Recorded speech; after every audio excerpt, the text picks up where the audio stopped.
অল্প উপকরণ দিয়ে ঘরে থাকা উপকরণ দিয়েই আমরা কুলফি বানায় খাইতে পারি। অনেক স্বাদের, অনেক মজার হয়। আমি ব্রেড দিয়ে বানাইছিলাম, মানে স্লাইস দিয়ে বানাইছিলাম। কীভাবে বানাইছি সেটাই তোমরা লগে শেয়ার করে যেতেছি। আসসালামু আলাইকুম প্রিয় ভাই বোনেরা, কেমন আছো সবাই? আশা করছি ভালো আছো, আল্লাহ রহমতে আমিও ভালো আছি আলহামদুলিল্লাহ। তো আমি একদম একটার পিছনে একটা দেখা যায় আমি যেইভাবে আমি করে গেছি। এখানে 1 লিটার দুধ লই, আধা লিটার করে লইছি, মানে জাল করে। তারপরে আমি অল্প বাদাম দেয়া দিছি, কাজু বাদাম যে সেগুলো দেয়া দিছি। এই যে শুধু বাড়ি দিয়া 2 বাড়ি আমি চিনি দিছি, অল্প নিমখ দিছি স্বাদ মতো। আর আমি বাদামও একদম 10-12টার মতন দিছি, এত বেশি দিছি না। আমি আটটু জাল করে লইলাম, মানে পাগুড়াই লইলাম দুধটারে। তারপরে দেখো 4 পিস ব্রেড লইছি, আর 1 লিটার দুধের মধ্যেই আমি অতগুলি কুলফি বানায় দেখাই দিমু। আর আমি যেভাবে বানাইতেছি একদম খুব মানে আসান, মানে ইজি আর একদম সাধারণ, খুব স্বাদের হয়, খুবই মজা লাগে। একবার বানায় তোমরা খাইতেও পারো। তো আমি ব্রেডগুলি দিয়ে হাইরা সুন্দর করে একটা পাক বুড়াইয়ে ঠান্ডা করে লইতেছি। দুধটা একদম বিলকুল ঠান্ডা করে লইয়াম। ঠান্ডা করে লওয়ার পরে এই যে আমি মিক্সি জার লই লইছি, যেটার মধ্যে আমরা জুস বানাই। সুন্দর করে একটু মিক্সিটা চালাই লই, একটু এই যে দেখো পেস্ট বানাই লইছি সুন্দর করে। তারপরে আমি এগুলো লই লইছি। এগুলো না থাকলেও কোনো চিন্তা নাই, বাড়ি কাপ গ্যালাস দিয়া বানাইতে পারো। তো আমি এগুলো লইছি ছোটো ছোটো বাচ্চাদের জন্য, মানে ওরা খায়া মানে খুশি হয়, তাই না? একটু সুন্দর করে দিলে। তো এই যে দেখো আমি সুন্দর করে ডাইলা হনা ফয়েল পেপার দিয়ে সুন্দর করে ডাইকা ডাইকা আমি সুন্দর করে লাগাই লইতেছি এইটা ডাকনাটা।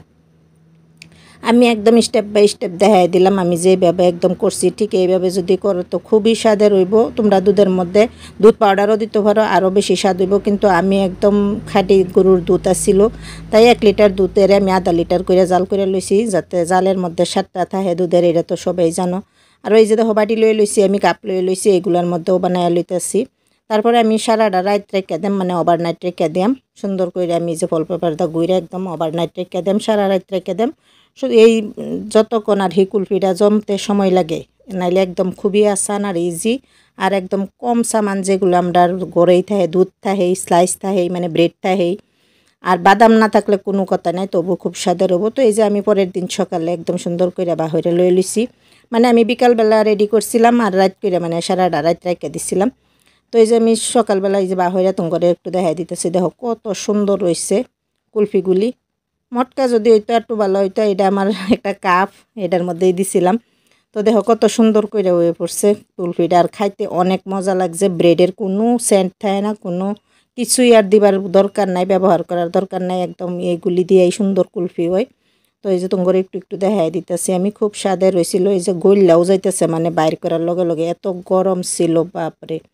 তারপরে আমি এই যে স্ট্যান্ডও যে বানাইছিলাম, মানে আইসক্রিমের ইডির মধ্যে মেকারও যে বানাইছিলাম, সেইগুলোও তোমার একটু একটু দেখাই দিতেছি। আর আমি একটু বাইর করে লইতেছি, যে দেখো কত সুন্দর হয়েছে, খুব সফট হয়েছিল। আর আইসক্রিম যেরকম হয় একদম ঠিক এরকমই হয়েছিল। তোমরা একবার ব্রেড দিয়ে বানায় খাইতে পারো যদি মন চাই। তো আমি যেভাবে বানাইছি সেইভাবেই একদম শেয়ার করে গেছি। তো দেখো কত সুন্দর হয়েছে, গইল্লাও যাইতেছে। আর আমার এইগুলি একদম গইল্লাই গেছিলো। এগুলোর মধ্যে দিলে বাচ্চারা অনেক খুশি হয়ে যায়, তাই আমি এগুলো দিছি। এগুলি না থাকলেও কোনো কথা নেই, কাপও গেলে মানে বাড়ির মধ্যে দিয়েও বানান যা। তো অনেক মজার হয়। কীরকম হইলো আমার একদম সাধারণ সিম্পল, কোনো ধরনের কোনো আর আইটেম লাগে না। এই 3টা জিনিস হইলেও দুধ আর অল্প বাদাম, বাদাম না থাকলেও কোনো ভেস নাই, ব্রেড হইলেও। তারপরে এই কত সুন্দর হইলো, দেখতেই পারছো। যদি ভালো লাগছে আমার পাশে থাকবা, সঙ্গে থাকবা। আল্লাহ হাফেজ।